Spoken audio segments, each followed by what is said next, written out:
Hello everyone, नमस्ते। Share मन्त्र YouTube च्यानलमा यहाँहरूलाई हार्दिक स्वागत छ।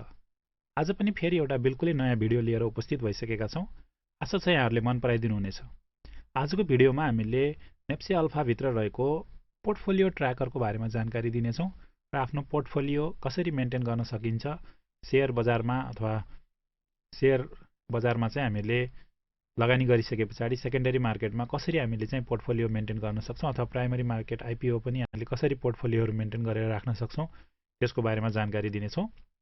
र त्यसको लागि हामीले नेप्से अल्फा भन्ने वेबसाइटमा चाहिँ जानुपर्ने हुन्छ र मैले चाहिँ nepsealpha.com भनेर पहिला नै यहाँ वेबसाइट खोलिसकेको छु गुगल क्रोम ब्राउजरमा। हजुरहरूले पनि कुनै पनि ब्राउजरमा चाहिँ nepsealpha.com भनेर यसरी चाहिँ टाइप गर्न सक्नुहुन्छ। र यसरी टाइप गरिसके पछाडि यहाँ तल चाहिँ इन्भेस्टिङ टुल्स भन्ने अप्सन रहेको छ र इन्भेस्टिङ टुल्स भन्ने अप्सनभित्र यहाँ चाहिँ फ्री पोर्टफोलियो ट्र्याकर भनेर दिएको छ र यसमा चाहिँ क्लिक गर्नु होला। र यसमा क्लिक गरिसके पछाडि यहाँनिर चाहिँ म पहिला नै लगइन भएको कारणले गर्दाखेरि चाहिँ यसरी लगइन खोलिसकेको छ। मैले चाहिँ फेरि लगआउट गरेर हजुरहरूलाई चाहिँ देखाइदिनेछु। र यसरी लगआउट गरेँ मैले। अब यदि हजुरहरूले चाहिँ पहिलोपटक लगइन गर्दै हुनुहुन्छ भने हजुरहरूले चाहिँ एउटा नेप्से अल्फाको लागि एउटा एकाउन्ट खोल्नुपर्ने हुन्छ र नेप्से अल्फाको एकाउन्ट खोल्नको लागि यहाँ चाहिँ हामीले फ्री रजिस्टरमा गएर आफ्नो फुल नेम राख्नु होला। त्यस पछाडि युजर नेम, आफूले चाहिँ नेप्से अल्फा चलाउँदाखेरि युजर नेम के टाइप गर्ने त्यसको युजर नेम राख्नु होला र त्यसैगरी यहाँ चाहिँ पासवर्ड टाइप गर्नु होला र त्यसैगरी यहाँ कन्फर्म पासवर्ड भनेर दिएको छ र यसरी पासवर्ड कन्फर्म गरिसके पछाडि इमेल इन्टर गर्नु होला र इमेल इन्टर गरिसके पछाडि यहाँ तल चाहिँ कन्ट्याक्ट नम्बर दिएको छ। यदि हजुरहरूलाई चाहिँ कन्ट्याक्ट नम्बर राख्नु मन छ भने कन्ट्याक्ट नम्बर पनि राख्न सक्नुहुन्छ, अन्यथा हजुरहरूले चाहिँ यत्तिकै सबमिट गर्न सक्नुहुन्छ। र यसरी सबमिट गरिसके पछाडि यहाँ चाहिँ अब हजुरको यो एउटा आइडी क्रिएट हुन्छ। मैले चाहिँ पहिले नै आइडी क्रिएट गरिसकेको कारणले गर्दाखेरि फेरि यहाँ चाहिँ क्रिएट गर्न चाहिन्न र यसरी चाहिँ मैले अब युजर नेम र पासवर्ड राख्न सक्छु। युजर नेम र पासवर्ड हजुरहरूले चाहिँ अघि नै क्रिएट गरेको जुन युजर नेम थियो त्यो अथवा इमेल र आइडी राख्न सक्नुहुन्छ र त्यसैगरी पासवर्ड फिल्डमा चाहिँ हजुरहरूले आफूले क्रिएट गरेको पासवर्ड टाइप गर्नु होला। र यदि हजुरहरूले इमेल राख्नुभएको खण्डमा के हुन्छ त भन्दाखेरि कहिलेकाहीँ पासवर्ड भुलियो भने त्यति बेलामा चाहिँ हामीले यो पासवर्ड सेन्ड गर्न पनि सक्छौँ। तर पासवर्ड सम्झिनको लागि धेरै पासवर्डहरू सम्झिन गाह्रो हुन्छ। त्यो कारणले गर्दाखेरि मैले एउटा एप्लिकेसनको बारेमा जानकारी दिएको थिएँ जो चाहिँ मोबाइलमा हामीले अथवा ल्यापटपमा पनि राख्न सक्छौँ, जसले चाहिँ हाम्रा हरेक पासवर्डहरूलाई चाहिँ मेन्टेन गरेर राख्ने काम गर्छ। र मैले चाहिँ यहाँनिर बिटवार्डेन भन्ने एप्लिकेसन खोलेँ र यसरी बिटवार्डेनमा एप्लिकेसन खोलिसके पछाडि मैले चाहिँ शेयर मन्त्र भन्ने चाहिँ एउटा आइडी क्रिएट गरेको थिएँ। त्यो आइडी चाहिँ यहाँ बिटवार्डेनमा सेभ गरेको कारणले गर्दाखेरि मैले यसमा क्लिक गर्दा बित्तिकै मेरो चाहिँ आइडी र पासवर्ड चाहिँ यहाँ टाइप भइसकेको छ। अब यसरी चाहिँ मैले लगइन गर्न सक्छु र यसरी लगइन गरिसके पछाडि यहाँ चाहिँ थुप्रै अप्सन्सहरू रहेको छ र सर्वप्रथम त हजुरहरूले लगइन गर्दाखेरि न्यू सेयर होल्डर भनेर यहाँनिर एउटा अप्सन दिएको छ लेफ्ट साइडमा। यो न्यू सेयर होल्डरमा क्लिक गर्नु होला र न्यू सेयर होल्डरमा क्लिक गरिसके पछाडि यहाँ चाहिँ अब सेयर होल्डरको नाम राख्न सक्नुहुन्छ। मैले चाहिँ यहाँनिर शेयर मन्त्र भनेर राखेँ र यसरी राखिसके पछाडि यहाँनिर चाहिँ सबमिटमा क्लिक गर्नु होला र सबमिटमा क्लिक गरिसके पछाडि अब चाहिँ हामीले स्योर गऱ्यो भने अब चाहिँ हाम्रो एउटा पोर्टफोलियो क्रिएट भएको छ र एउटा सेयर होल्डर चाहिँ हामीले क्रिएट गर्यो जसको नाम चाहिँ शेयर मन्त्र रहेको छ।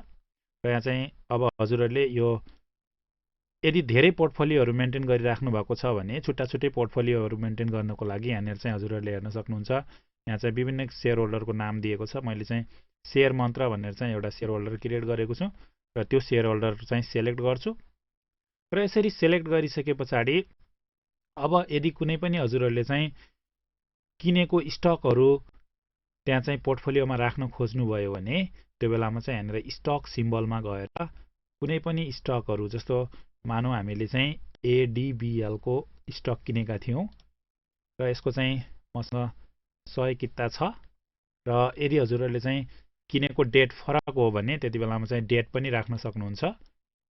र मानौँ मैले चाहिँ अगस्त 2 तारिकको दिन अथवा यो चाहिँ अब कुन मार्केटबाट किन्नु भएको हजुरले यहाँ चाहिँ टाइपमा सेलेक्ट गर्न सक्नुहुन्छ। जस्तो आइपिओ अथवा सेकेन्डरी मार्केट अथवा बोनसमा प्राप्त गरेको सेयर हो अथवा राइट सेयर हो अथवा अक्सनमा किनेको सेयर हो। यसरी चाहिँ मैले चाहिँ सेकेन्डरी मार्केटमा किनेको थिएँ मानौँ र मैले चाहिँ 430 रुपियाँमा चाहिँ यसको किनेको थिएँ र यहाँ चाहिँ तल बाहिर सेल दिएको छ। मैले चाहिँ बाई गरेको थिएँ। हजुरहरूले यसै गरी यदि बेच्नुभयो भने सेल पनि एड गर्न सक्नुहुन्छ। र यसरी बाई एड गरिसके पछाडि अब हामीले सेभ गर्न सक्छौँ। र यसरी सेभ गर्दा अब चाहिँ हाम्रो कति किता हो, कति प्राइस पर्यो र टोटल पर्चेज एमाउन्ट कति छ, 7 को कमिसन, त्यसै गरी यो कमिसनहरू, डिपी चार्ज कति भयो र टोटल एमाउन्ट चाहिँ हामीले ब्रोकरलाई कति तिर्नु पर्यो त्यसको बारेमा चाहिँ सबै यहाँनिर चाहिँ हजुरले देख्न सक्नुहुन्छ। र यसमा चाहिँ कन्टिन्यू गर्नुभयो भने अब चाहिँ हामीले हाम्रो पोर्टफोलियो क्रिएट गरेका छौँ र पोर्टफोलियोमा हामीले पहिलो पटक हाम्रो स्टक चाहिँ एड गर्यौँ र स्टक एड गरिसके पछाडि अब यहाँ तल चाहिँ हजुरहरूले देख्न सक्नुहुन्छ यहाँ करेन्ट पोर्टफोलियो भनेर दिएको छ। करेन्ट पोर्टफोलियोमा चाहिँ जस्तो मसँग एडिबिएलको 100 किता सेयर छ र यसको चाहिँ 432.03 रुपियाँमा चाहिँ मैले किनेको थिएँ। यसको लेटेस्ट ट्रान्जेक्सन प्राइस चाहिँ 530 रुपियाँ रहेको छ र अहिलेको मार्केट भ्यालु चाहिँ 53,000 रुपियाँ रहेको छ। र यदि हजुरहरूले चाहिँ स्टप लस एड गर्न खोज्नु भएको छ भने यहाँनिर चाहिँ स्टप लस पनि एड गर्न सकिन्छ। मानौ मैले चाहिँ स्टप लस राखेर 450 रुपियाँ र यसरी 450 रुपियाँ राखिसके पछाडि यहाँनिर देख्न सक्नुहुन्छ स्टप लस भनेर देखाएको छ।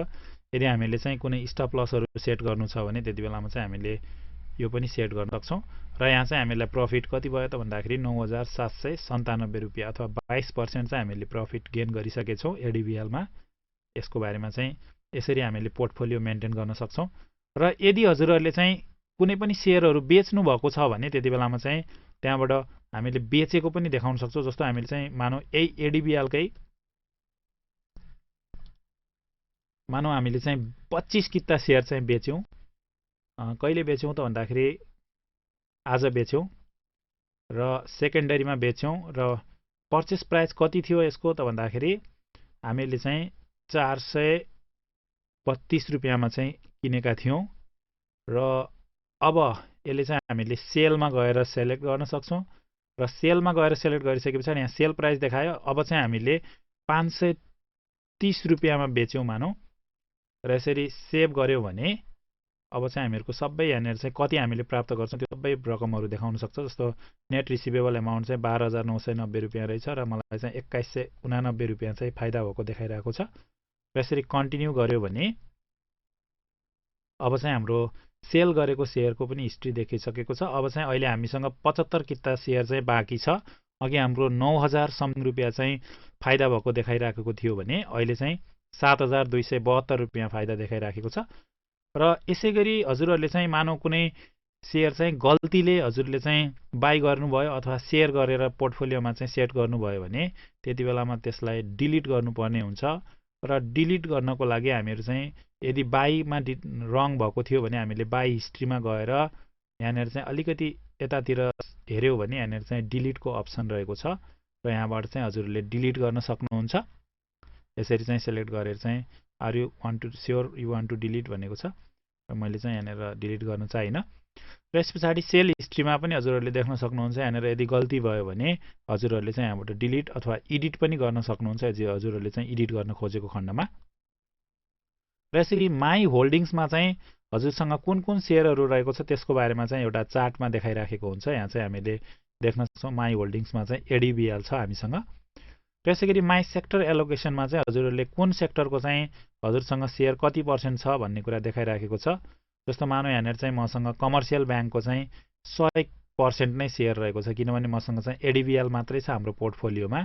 त्यो कारणले गर्दाखेरि एडिबिएल चाहिँ हाम्रो पोर्टफोलियोमा भएको कारणले हामीले चाहिँ 100% देखिराखेका छौँ।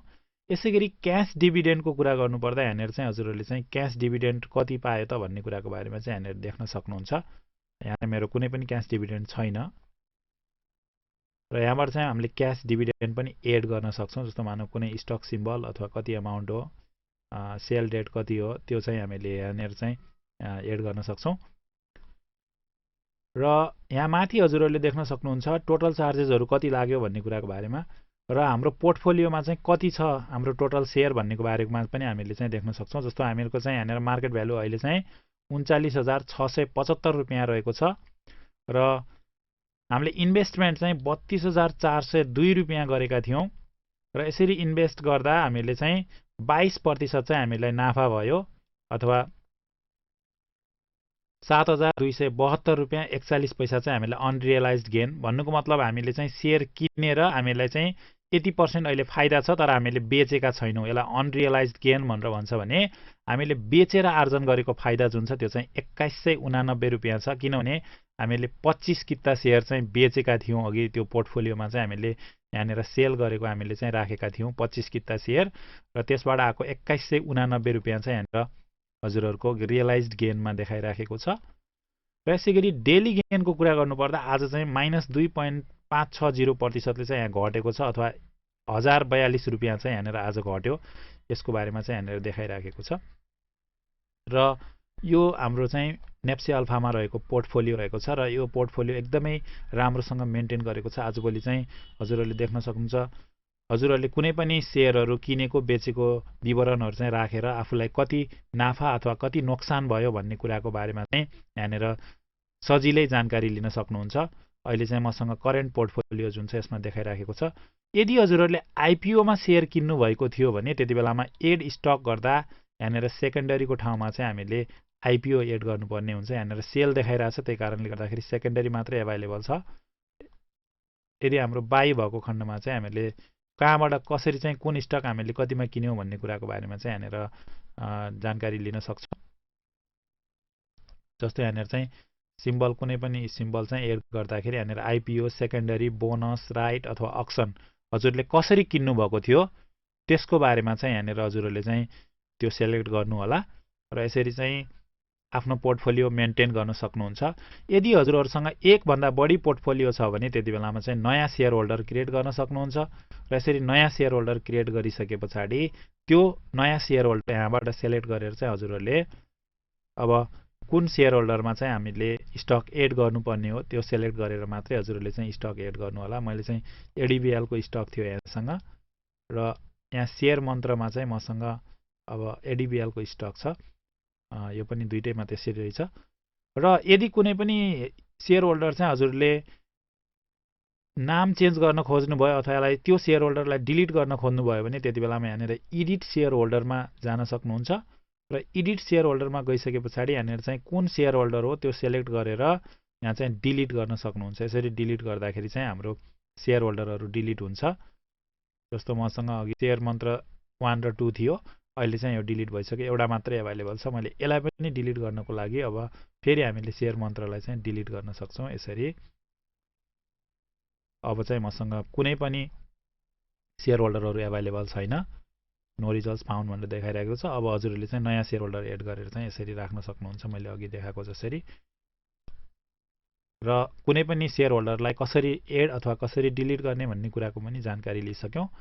र यस पछाडि अर्को एउटा फाइदा हामीले चाहिँ यो पोर्टफोलियो क्रिएट गरेर आइडी क्रिएट गर्दा के हुन्छ त भन्दाखेरि हामीले चाहिँ वेबसाइटमा चार्ट सेभ गरेर राख्न सक्छौँ। जस्तो नेप्से अल्फामा चाहिँ यहाँनिर technical analysis chart alpha chart भन्ने एभाइलेबल छ र यो अल्फा चार्टभित्र हामीले टेक्निकल एनालाइसिस चार्टहरू हेर्न सक्छौँ। र यो टेक्निकल एनालाइसिस चार्टहरू पनि हामीले सजिलै सेभ गरेर राख्न सक्छौँ, किनभने हामी चाहिँ यहाँनिर पकेट पोर्टफोलियो भनेर देखाइरहेको छ। यहाँ पनि हेर्न सक्छौँ हामीले हाम्रो लगइन भइराखेको छ यहाँनिर नेप्से सेयर वाच भनेर। अघि हामीले जुन क्रिएट गरेको आइडी थियो त्यही आइडीबाट लगइन भइराखेको छ।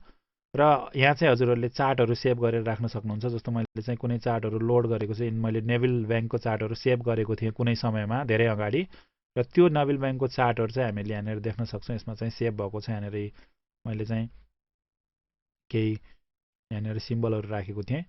र यदि हजुरहरूले चाहिँ नेप्से अल्फाको टेक्निकल एनालाइसिस चार्ट कसरी चलाउने भनेर थाहा पाउनु भएको छैन भने हजुरहरूले चाहिँ हाम्रो भिडियोहरूलाई हेर्न सक्नुहुन्छ। हाम्रो पार्ट 1, पार्ट 2, पार्ट 3 चाहिँ हामीले नेप्से अल्फाको चार्टहरूलाई कसरी प्रयोग गर्ने र यसमा भएको अप्सन्सहरू यसमा भएको सिम्बलहरूले के कुराहरूको बारेमा जानकारी दिन्छन् भन्ने कुराको बारेमा चाहिँ अगाडि नै भिडियो बनाइसकेका छौँ र त्यो भिडियोलाई चाहिँ यहाँहरूले हेरिदिनु होला।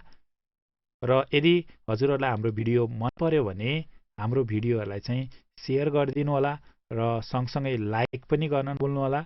र यदि हजुरहरूले भविष्यमा यस्तै नयाँ खालका भिडियोहरू र टेक्नोलोजीसँग रिलेटेड सेयर बजार र टेक्नोलोजीसँग रिलेटेड भिडियोहरू हेर्न चाहनुहुन्छ भने हाम्रो युट्युब च्यानललाई सब्स्क्राइब गरिदिनु होला र भविष्यमा आउने भिडियोहरूलाई नछुटाइ हेर्नको लागि बेल नोटिफिकेसनलाई पनि अन गरिदिनु होला।